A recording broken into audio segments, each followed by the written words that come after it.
আসসালামু আলাইকুম ভিউয়ার্স, কেমন আছেন?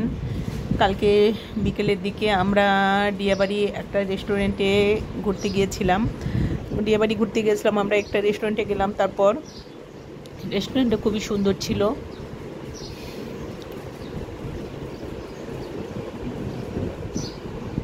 অনেক সুন্দর, গাছপালায় ভরা, সুন্দর করে লাইটিং করা। রেস্টুরেন্টটা ভালোই ছিল। এই যে বাঁশ আর কাঠ দিয়ে তৈরি ছোট ছোট ঘরগুলো, এগুলো হলো ভিআইপি, আর বাহিরেও বসার ব্যবস্থা ছিল। আমরা একটা ভিআইপি কেবিনে বসেছিলাম। বাচ্চাদের নিয়ে সবাই খুব মজা করছিল, এনজয় করছিল।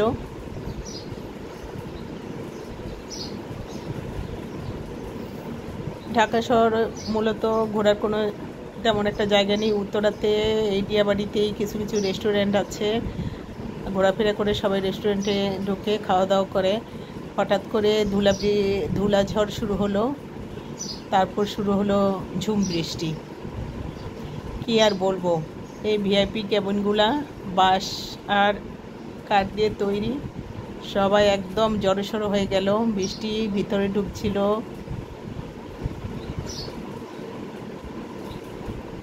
বাতাসে বৃষ্টি ভিতরে ঢুকে যাচ্ছিল। মাঝে মধ্যেই হালকা হালকা আবছা বৃষ্টি এসে গায়ে লাগছিল।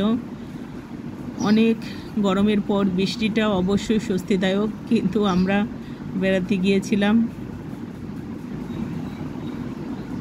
সে বেড়ানোতে একটু ব্যাঘাত ঘটলো আর কি। তারপরেও পরিবেশটা অনেক ঠান্ডা হলো। অনেক বৃষ্টি, এখানে সবাই ছড়িয়ে ছিটিয়ে ছিল, তো বৃষ্টি হতে সবাই ভিতরে ঢুকে গিয়েছে।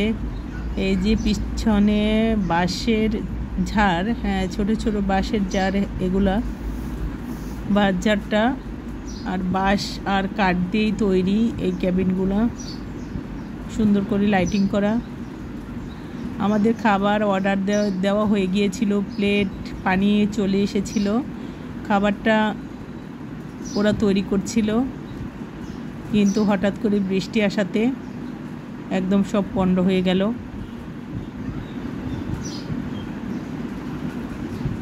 ঝুম বৃষ্টি,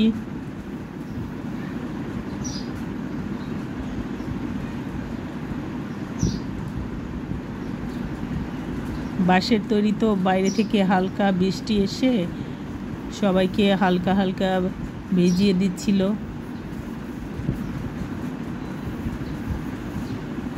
বাচ্চারা খুব এনজয় করেছে, খুব মজা পেয়েছে। যে দেখেন এতটাই বৃষ্টি যে ছাতা নিয়ে আসতে পারছে না, এতটা বাতাসই বৃষ্টি একদম কেবিনের ভিতরে ঢুকে যাচ্ছিল। ছাতাটা, ওই যে দেখেন লোকটার ছাতাটা একদম ভেঙে যাচ্ছিল মনে হচ্ছে। এরকম পরিস্থিতিতে কখনো পড়ি নাই। তারপর আবার দুইবার কারেন্ট চলে গেল, জেনারেটর ছাড়লো, আবার জেনারেটরের তেলও শেষ হয়ে গেল।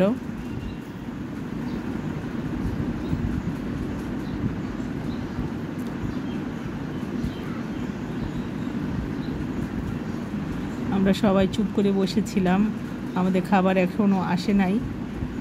তারপর শেষের দিকে কারেন্ট চলে গেল। তারপর আমরা খাবারটা পার্সেল করে বাসায় নিয়ে চলে গিয়েছিলাম।